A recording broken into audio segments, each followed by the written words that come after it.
할렐루야. 아멘. 옆에 있는 분들과 인사하시기 바랍니다.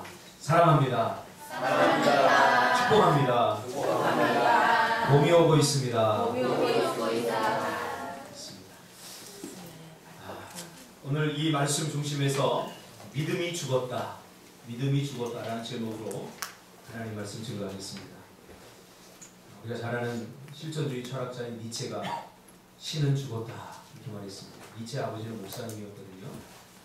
신은 죽었다 이렇게 얘기했지만 신이 죽은 게 아니라 우리 안에 있는 믿음이 죽은 것입니다. 믿음이 죽어버리면 신은 죽은 것처럼 보입니다. 이 야고보서는 예수님의 그 형제 중에 친형제인 야고보가 직접 쓴 성경입니다. 그래서 이 야고보는 굉장히 실제적이고 실천적인 그런 사람이었어요. 말보다는 행동이 앞서는 그런 사람이죠. 그래서 복음에 대해서 설명하고 신앙에 대해서 설명하기보다는 실제적인 지침들에 대해서 기록한 것이 바로 이 야고보서입니다.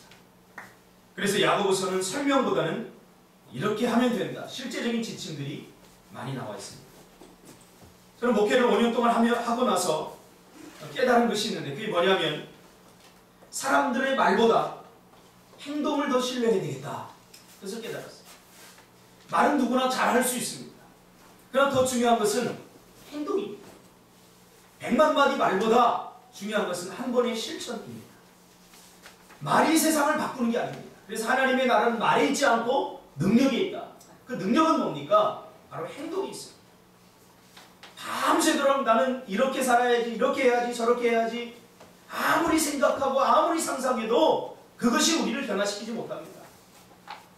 아침에 일찍 일어나서 하는 하나의 행동, 그것이 우리 인생을 변화시키는 거죠.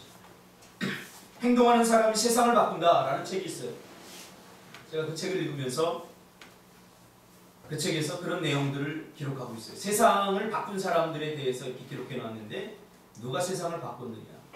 천재들, 탁월한 지식을 가지고 있는 사람들, 그런 사람들이 바꾼 것이 아니라 바로 실천적인 사람들, 그 사람들이 세상을 바꿨다. 뭐 그런 내용입니다. 한 가지라도 아는 것을 행하는 사람이 세상을 바꾸더라. 그런 내용입니다. 사람에게 동기를 제공하는, 뭔가 할 수 있도록 모티베이션, 동기를 제공하는 두 가지 방법이 있다고 생각합니다. 하나는 할 수 있도록 설명하는 거예요. 설명해서 이해시켜서 그 사람에게 그것을 하도록 하는 방법이 있고, 또 하나는 직접 행동을 보여줌으로써 하게 하는 방법이 있습니다. 제가 보니까 저 같은 경우는 설명을 듣는 것보다 직접 보는 게 더 확실하더라고요. 설명을 하면 좀 실수할 수 있어요. 그러나 야, 이렇게 하는 거야. 그래서 누군가 앞에서 한번 보여주면 그대로 따라하면 되거든요. 그것이 훨씬 쉽더라고요. 이 야고보서는 믿음이란 무엇인가? 라는 질문에 믿음이란 행하는 것이다 라고 아주 간결하게 설명하고 있습니다. 간단하지 않습니까? 믿음은 바라는 것들의 실상이요. 이렇게 복잡하지 않아요. 믿음은 뭐냐? 믿음은 행하는 것이다. 간단하잖아요. 믿음이 뭐라고요? 무엇을 행하는 거예요? 내가 아는 것들, 하나님의 말씀대로 행하는 것, 이것이 믿음입니다. 믿음이란 믿는 말을 행하는 것이죠. 믿음은 머리로 이해하는 것이 아닙니다. 믿음은 머리로 이해한 것을, 머리로 아는 것을 행하는 것, 그것이 실천되었을 때 나타나는 것이 바로 믿음입니다. 근데 야고보는 아주 재미있는 표현을 오늘 본문에서 쓰고 있습니다. 영혼 없는 몸이 죽은 것 같이 행함이 없는 믿음은 죽은 것이다. 여러분, 믿음이 사람인가요? 생물체인가요? 아니죠. 믿음이 죽었다라고 의인법을 쓰고 있습니다. 행동 없는 믿음은 믿음이 아니라는 것을 우리에게 분명하게 인식시켜주기 위해서 쓰는 표현법이죠. 여러분, 죽은 것은 아무것도 할 수 없습니다. 그렇죠? 죽은 것은 아무것도 할 수 없습니다. 여러분, 죽은 사람이 뭔가를 하는 거 본 사람 손 들어보세요. 나이 손 들려고 좀 소리하네. 그 타이밍에 또 머리를 긁어요. 여러분 죽은 것이 뭔가를 하는 거 봤습니까? 죽은 사람이 살아가는 거 봤습니까? 어제 우리 이영술 성도님 어머님 소천하셔서 우리가 서울에 갔다 왔고 죽은 사람은 아무것도 못합니다. 죽은 사람이 선교사로 나가는 거 봤습니까? 죽은 사람이 기도하는 거 봤습니까? 죽은 사람이 헌신하는 거 봤습니까? 죽은 사람이 밥을 먹고 죽은 사람이 움직이는 거 여러분 봤습니까? 죽은 사람은 아무것도 절대 할 수 없습니다. 여러분 우리 믿음도 마찬가지랍니다. 내가 아무것도 못해, 안 해, 할 수 없어 라고 말하는 것은 믿음이 죽었기 때문이다. 이렇게 말하는 거죠. 다시 말하면 믿음의 행동을 하지 못하는 것은 아는데 내 육신이 약하고 내 의지가 약해서 행하지 못하는 것이 아니라는 거예요. 실천하지 못하는, 행동하지 못하는 것을 많은 사람들이 게으름의 문제로 봅니다. 내 의지가 약해서 그래. 약함의 문제로 봅니다. 실천력의 부재로 봅니다. 그게 아니라는 거죠. 야고보서에 의하면 야고보는 이 직선적으로 요새 말하는 거 뭐라고 그러지 요새? 돌직구. 지금 돌직구를 던지는 돌직구. 야, 너희들 뭐 게으르다. 내가 게으러서 이거 못해. 의지가 약해서 못해. 난 경험이 없어서 못해. 난 나태해서 못해. 나는 또 실천력이 좀 부족해서 못해. 그렇게 말하지만 아니다. 믿음이 죽었기 때문에 못하는 거다. 하고 돌직구를 하는 거예요. 그러므로 실천하지 못하는 것은 믿음의 문제로 접근해야 됩니다. 게으름의 문제가 아니에요. 여러분 여기서 보면 저보다 게으른 사람 없어요.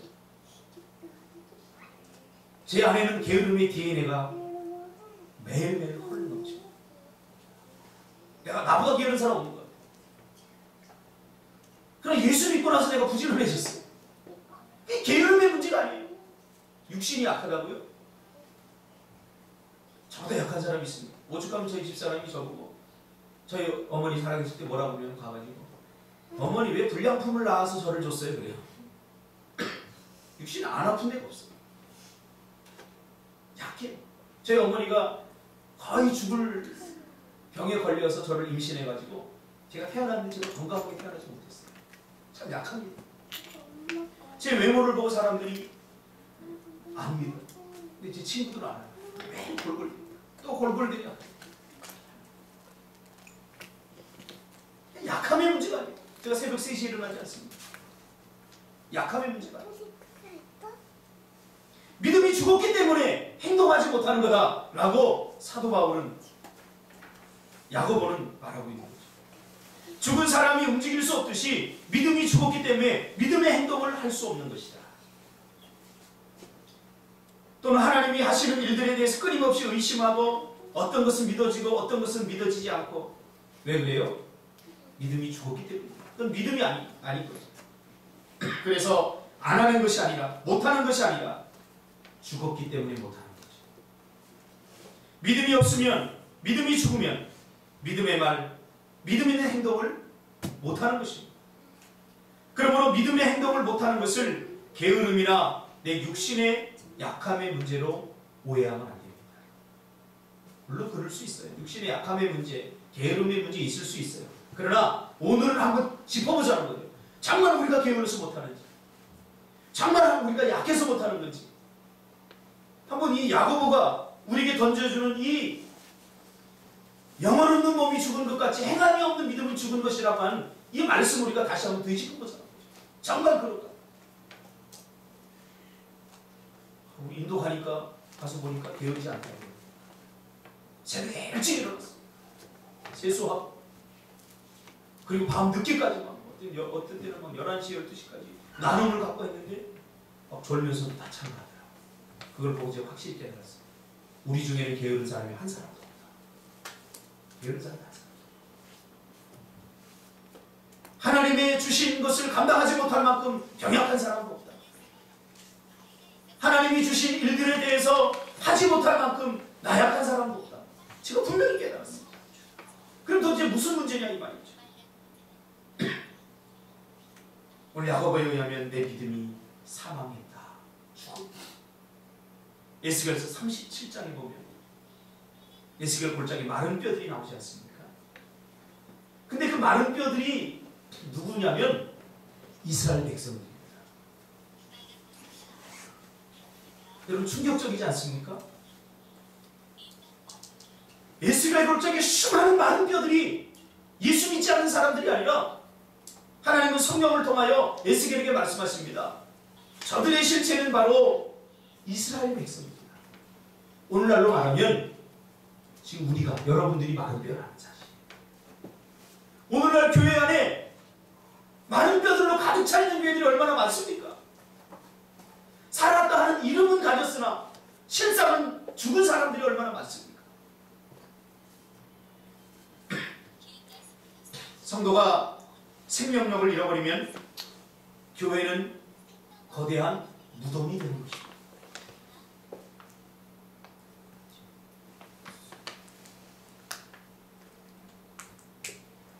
그러나 자존심이 강한 우리는 내 믿음이 죽었다는 것을 잘 인정하려고 하지 않습니다. 그래서 죽은 믿음을 끌어안고 살아. 내가 좀 게을러서 그래. 내가 좀 약해서 그래. 내가 조금 힘을 내고 열심만 내면 더 잘할 수 있어. 근데 보세요. 내가 더 잘할 수 있어. 지금 몇 년째 지금 그 이야기를 하고 있습니다.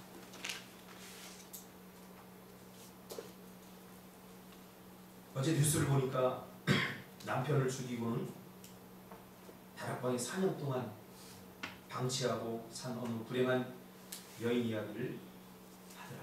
이 뉴스를 통해서 같지 않았습니까? 혹시 여러분은 죽은 믿음을 끌어안고 살지 않습니까? 쉐인 클레어라고 하는 사람이 있습니다. 복음주의 신학자인데요. 이 쉐인 클레어가 쓴 책이 있습니다. 믿음은 행동이 증명한다. 이런 책이. 이 쉐인 클레어가 본 또는 죽은 믿음에 대해서 아주 재미있고 의미 있는 말을 합니다. 이렇게 이야기합니다.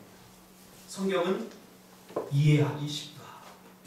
여러분 성경을 좀 이해하기 어렵습니다. 힘듭니다. 그렇게 말하지만 사실 성경은 이해하기 쉽다.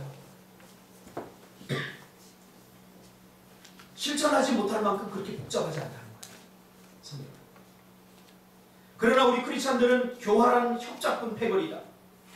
우리는 말씀을 깨닫는 순간 즉시 그에 따라 행동할 의무를 갖게 된다는 것을 너무나 잘 알기 때문에 이해하지 못하는 척한다. 육신이 약한 척한다.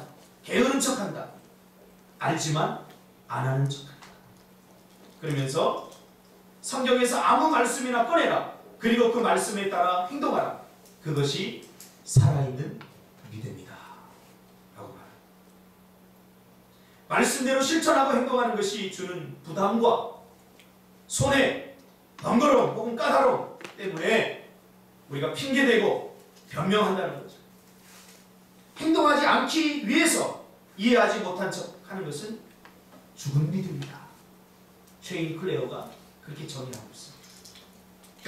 하나님의 말씀대로 살려고 할 때, 하나님의 말씀대로 실천하려고 할 때 내가 보게 되는 손해, 내가 당하게 되는 어려움들, 부담감들, 그런 것 때문에 행동하지 못하는 것은 죽은 믿음이다.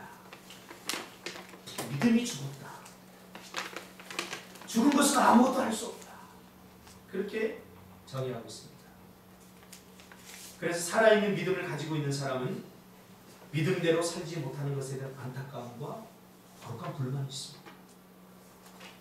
그래서 믿음대로 살지 못하는 것에 대해서 눈물 뿌리고 회개하고 하나님의 도움을 구하게 되는 거죠. 그러면 믿음이 생명 혹은 생명력을 얻으려면 어떻게 해야 됩니까? 믿음을 다시 살려내려면 어떻게 해야 됩니까? 생명을 얻는 것과 생명력을 얻는 것은 약간 좀 다릅니다. 생명을 얻는 것에 대해서는 우리가 너무 잘 알아요. 이미 오학신을 할 때 우리가 다 배웠습니다. 요한일서 5장 11절에서 13절까지 잘 설명해 주고 있습니다. 또 증거는 이것이니, 이 증거는 생명력이 있는가, 생명이 있는가 없는가에 대한 증거입니다. 또 증거는 이것이니 하나님이 우리에게 영생을 주신 것과 이 생명이 그의 아들 안에 있는 그것이니라. 여러분 여기서 말하는 생명은 루아흐라고 하는 말입니다. 이 루아흐는 창세기에 하나님께서 우리를 인생들을 흙으로 빚으시고 그 코에 생기를 불어넣었다 할 때 그 생기가 바로 루아흐입니다. 흙으로 만들었어요. 흙으로 만들어진 것은 움직일 수 없어요. 그러나 하나님께서 당신 안에 있는 영을 우리 코에 생기로 불어넣으니까 우리가 생명이 되고 사람이 되었습니다. 그 말은 뭐예요? 우리 안에 하나님의 형상을 입은 살아있는 생명이 되었다 그 말이에요. 영적인 존재가 되었다 그 말이에요. 하나님께서 생기를 불어넣으시니까 우리는 하나님께서 생기를 불어넣기 전까지는 하나의 흙에 불과했습니다. 흙이잖아요. 흙. 얼마나 가치 없습니다. 우리 인생이 가치 있는 것은 하나님께서 우리의 영혼에 생기를 불어넣으셨기 때문입니다. 그래서 가치 있는 존재가 됐어요. 생기를 불어넣는 순간 흙에 지나지 않았던 흙덩이가 생명력 있는 사람이 되었습니다. 변화되어서 놀라운 인생이 되었습니다. 그 이야기를 하고 있는 거죠. 그러나 죄로 말미암아 그 생명력이 깨져버린 거죠. 생명을 잃어버린 거죠. 사망이 온 거죠. 그래서 하나님께서는 그의 아들 독생자 예수 그리스도를 다시 보내셔서 이 땅에 재창조, 다시 생명력을 불어넣기를 보냈어요. 생명을 잃어버린 우리에게, 죄로 말미암아 사망이 온 우리에게 다시 생명을 주시기를 원했던 겁니다. 그래서 생명의 실체인 예수 그리스도를 이 땅에 보내신 것입니다. 그 얘기예요. 이 생명이 그의 아들 안에 있는 그것이니라. 아들이 있는 자에게는 생명이 있고 하나님의 아들이 없는 자에게는 생명이 없느니라. 자, 영생은 누가 주죠? 대답하세요. 영생은 누가 줘요? 하나님. 영생은 어디에 있죠? 우리가 지금 요한일서 5장 11절 12절 했잖아요. 이거 성경 공부 많이 했잖아요. 아니 이 요한일서에 나오는 말로 대답하면서 그의 아들 안에, 그의 아들 안에. 영생은 누가 소유하게 되죠? 아들이 있는 자. 영생이 없는 자는 누구죠? 아들이 없는 자. 그러므로 우리의 믿음이 생명을 얻으려면 요한복음 1장 12절에 말씀한 것처럼 예수 그리스도를 여러분의 인생의 주인으로 영접해야 됩니다. 할렐루야. 여기서부터 신앙생활이 시작됩니다. 교회에 나온다고 신앙생활이 시작되는 게 아니에요. 기도한다고 신앙생활이 시작되는 게 아니에요. 성가대한다고 헌신한다고 신앙생활이 시작되는 게 아니에요. 신앙생활의 출발점은 생명을 잃어버린 죄와 사망 가운데 있는 에스겔 골짜기 마른 뼈와 같은 우리 인생에게 생명의 호흡을 불어넣기 위해서 다시 생명을 가지고 오신 예수 그리스도를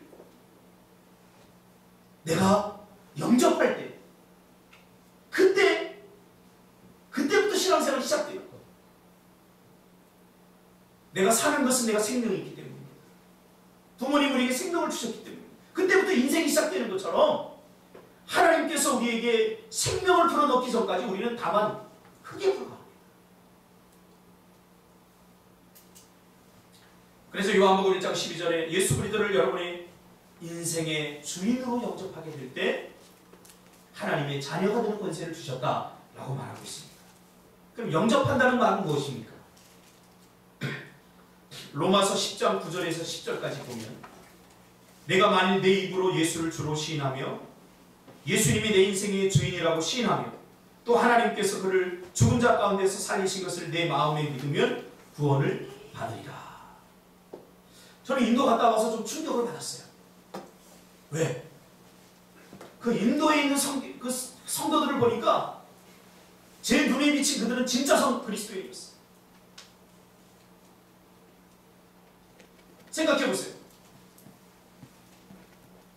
개종하면 법적으로다가 나라에서 받을 수 있는 모든 혜택을 못 받아요. 그리고 개종하면 주위의 모든 사람들로부터 왕따를 당해요. 예수 믿고 못 살아요. 그래서 그래서 예수 믿으며 굶어 죽을 생각, 혼자 왕따될 각오를 해야 예수를 믿을 수 있어. 오늘 우리 한국교회처럼 그렇게 그런 게 아니라고. 근데 그들은 과감히 예수를 믿습니다. 왜요? 진짜 예수를 만났기 때문에. 그 안에 생명력이 있다는 것을 깨달았기 때문에. 사람이 마음으로 믿어 의에 이르고 입으로 신하여 구원에 이른다는 도를 깨달았기 때문이지. 여러분, 성경에서 믿음과 의는 같은 말입니다. 믿음이란 말과 의인이란 말은 같은 말이에요. 의인은 믿음으로 사는 사람이고 믿음으로 사는 사람이 의인입니다. 동급의 같은 말이에요. 로마서 1장 17절에 보니까 복음에는 하나님의 의가 나타나서 믿음으로 믿음에 이르게 하나니 기록된 바 오직 의인은 믿음으로 말미암아 살리라 함과 같으니라. 이제 우리는 좀 더 우리 자신들을 직면하고 싶지 않지만 이 사실 앞에 직면시켜야 됩니다. 서고 싶지 않지만 정말 내 안에 예수의 영이 살아있는가? 나는 예수 그리스도를 정말로 영접했는가?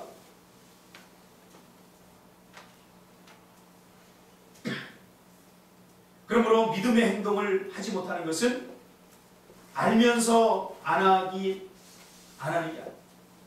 몰라서 못하는 게 아닙니다. 약하고 게을러서 못하는 것이 아닙니다. 죽었기 때문에 할 수 없는 거죠. 그러므로 생명이 있는 사람은 그 생명의 힘으로 사는 것. 이것을 생명력이라고 합니다. 생명의 힘. 생명의 힘. 여러분, 예수 안에는 생명의 기운이 넘칩니다. 할렐루야. 아멘. 생명의 활력이 넘칩니다. 그래서 영적으로 살아가는 사람들, 생명을 가진 사람들의 삶을 보면 활력이 있습니다. 활력. 그래서 예수의 영인 성령이 있는 곳에는 초대교회에 보니까 살아나는 역사가 있었어요. 성령이 강력하게 역사합니다. 성령이 생기를 불어넣으니까 살아나는 역사, 가정이 살아나고 교회가 살아나고 희망이 없던 사람들이 예수께서 생명을 불어넣으니까 살아났어요. 활력 있는 삶이 됐다. 하나님께서 성령을 통해 생명의 힘으로 모든 것을 살려내고 회복시키는 겁니다. 이게 생명의 기운. 제가 인도에서 느꼈던 것은 생명의 기운이었습니다. 비록 젊은 청년들이었지만 그들 안에서 생명의 기운, 예수 그리스도의 생명의 기운을 느낄 수 있었어요. 그래서 에스겔서 37장에 보면 에스겔 골짜기에 마른 뼈들이 나옵니다. 에스겔이 하나님의 말씀을 대언하자 그 마른 뼈들이 생기를 얻었다고 말합니다. 그래서 이 뼈, 저 뼈가 서로 들어맞아 뼈들이 서로 연결되더라. 또 내가 보니 그 뼈에 힘줄이 생기고 살이 오르며 그 위에 가죽이 덮이나 그 속에 생기가 없더라. 또 내가 이르시되 인자야 너는 생기를 향하여 대언하라. 생기에게 대언하여 이르기를 주 여호와께서 이같이 말씀하시기를 생기야 사방에서부터 와서 이 죽음을 당한 자에게 불어서 살아나게 하라 하셨다 하라. 10절에 보니까 이에 내가 그 명령대로 대언하였더니 생기가 그들에게 들어가매 그들이 곧 살아나서 일어나서는데 큰 군대더라. 할렐루야. 아멘. 여러분, 이 생명이 다시 회복되기를 바랍니다. 아멘. 이 생명력이 다시 회복되기를 바랍니다. 아멘. 여러분, 아무리 하려고 노력하고 힘쓰고 애써도 안 되는 것은 믿음이 죽었기 때문에. 성령의 생기를 불어넣으면 활력이 생깁니다. 못할 일이 없습니다.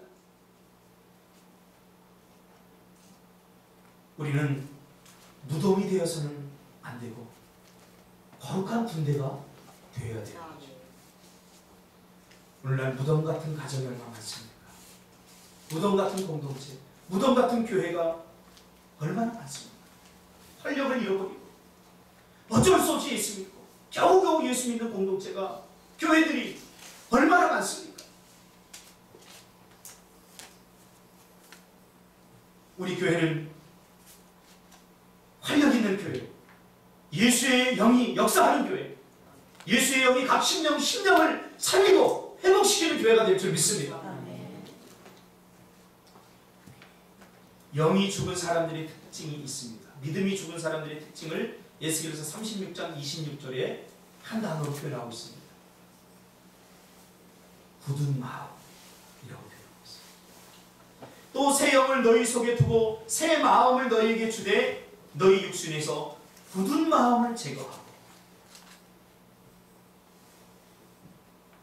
부드러운 마음을 줄 것이다. 이렇게 말합니다. 그러니까 주의 영이 사라져버리고 죽은 사람들에게는 활력이 없습니다.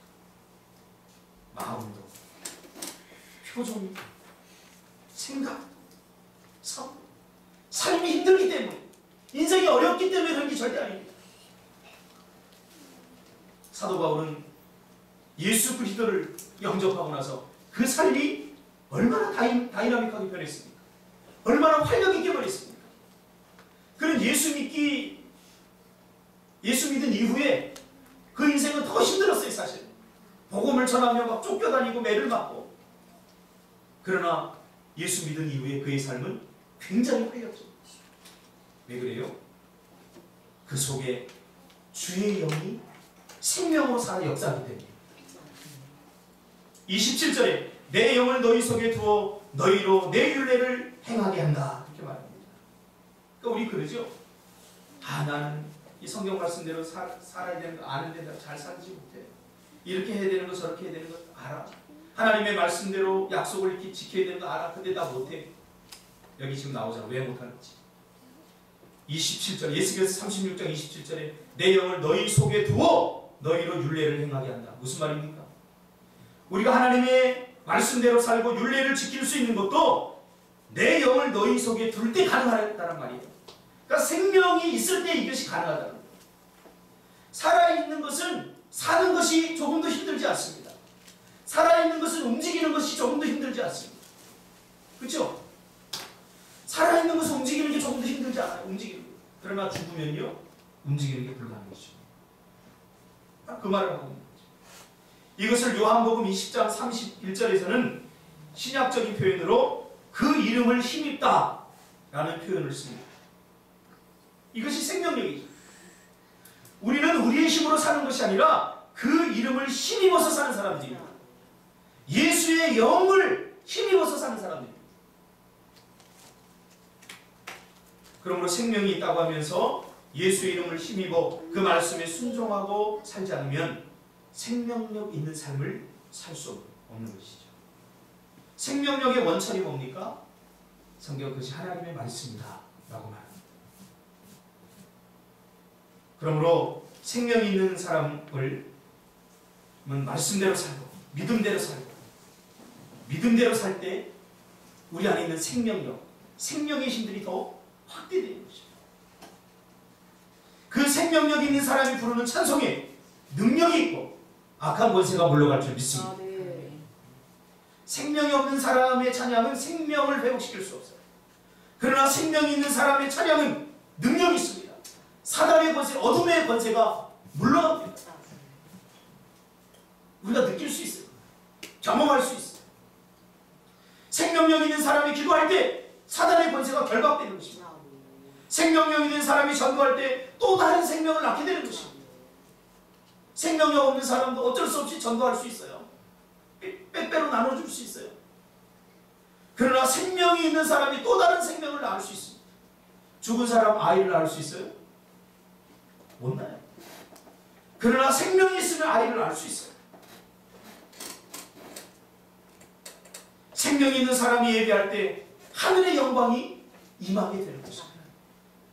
히브리서 4장 12절에 보니까 모든 살아있는 것은 반응하게 되어 있습니다. 하나님의 말씀은 살아왔고 운동력이 있어, 활력이 있어. 좌우의 날선 어떤 검보다 예리하여 혼과 영과 및 관절과 골수를 찔러 쪼개기까지 하며 또 마음의 생각과 뜻을 판단하시느니라.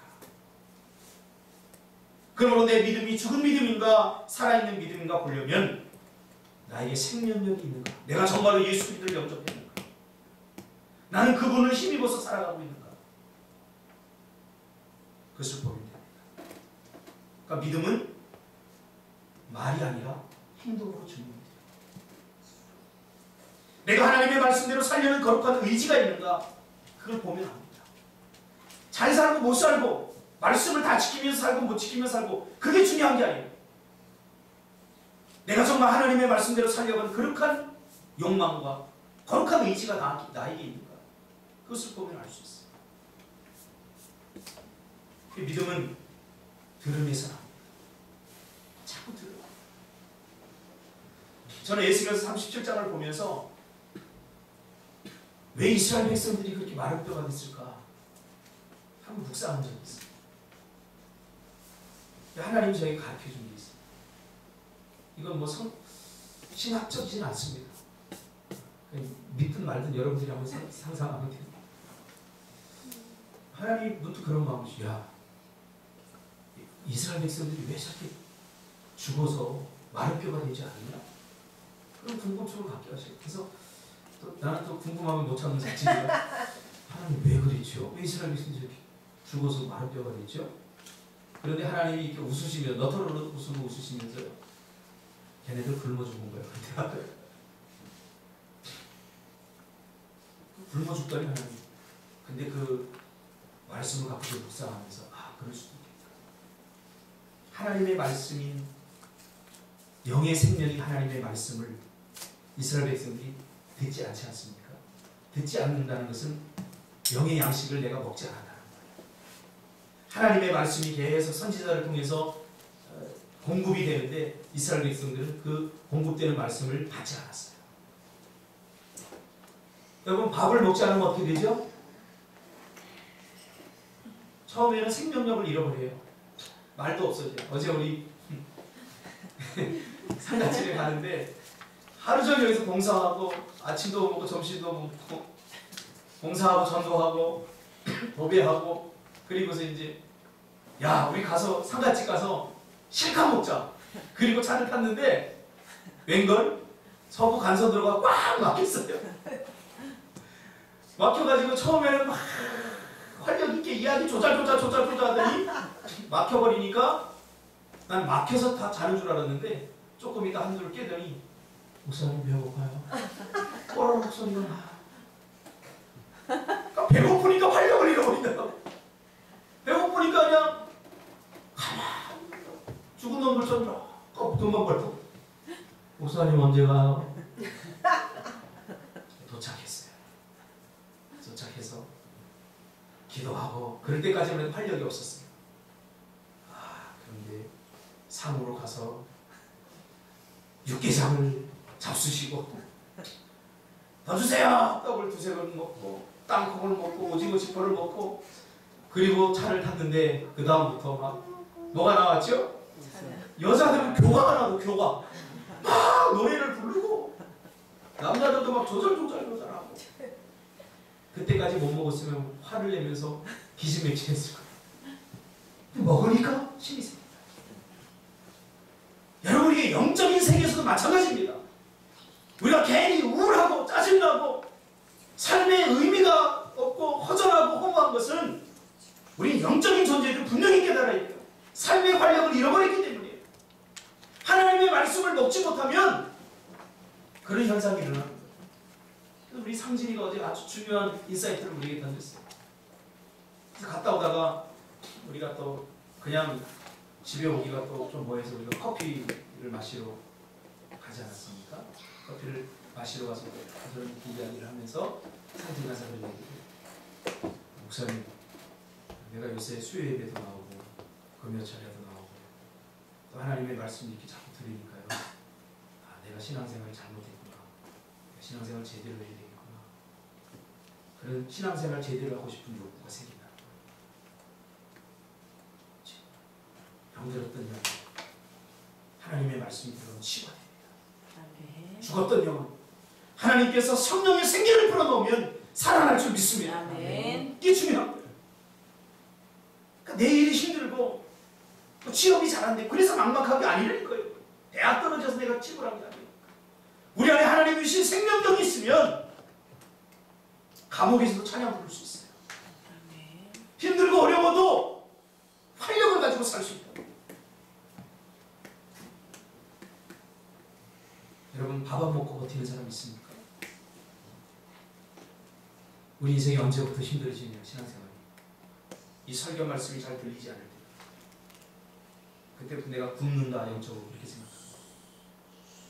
설교 말씀을 잘 안 듣는 사람이 일주일 동안 성경을 따로 시간 내서 본다는 것은 저는 불가능하다고 생각합니다.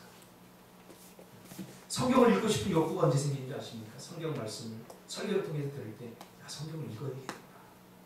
제가 한번 조사해볼까요? 여러분 사실 앞에 증명해볼까요? 하루에 성경 한 장 이상씩 읽는 사람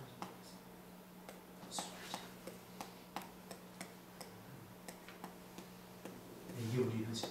우리 교회가 더 성숙해지고 우리 교회가 더 활력있고 강력해지면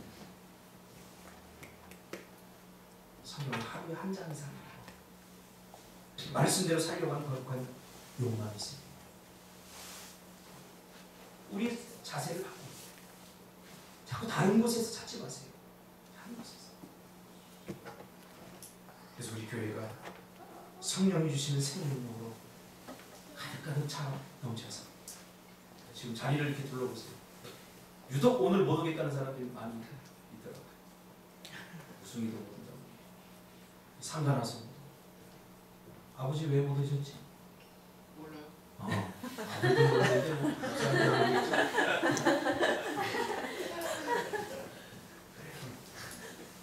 우리 교회가 부흥되는 건 다른 거 없습니다. 내가 살았는데 할렐루야. 아멘. 내가 살아. 내가 주의 영으로 가득 차.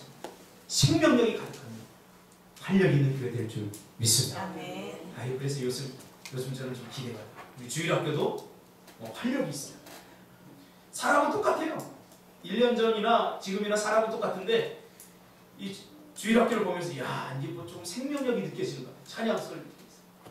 예전에는 불렀던 찬양 똑같이 부르고 그 다음 주에도 또 똑같이 부르고 이게 생명력이 없는 거죠. 준비도 안 하는 거죠. 생명력이 없기 때문에 더 잘하고 싶은 욕망도 없는 거죠. 청소년부터 보니까 뭐 생명력이 좀 느껴지고 뭔가 좀 될 것 같아. 할렐루야. 기도하더라고요. 기도해라 그래도 안 하는 일이 있을까? 기도도 하고 청년들 보니까 뭔가 생명력이 느껴져요. 여러분 이 생명력이 가정으로 여러분 중심으로 더 확대되기를 주님의 이름으로 축복합니다. 아멘. 기도하겠습니다. 걸어가신 아버지 하나님 감사합니다.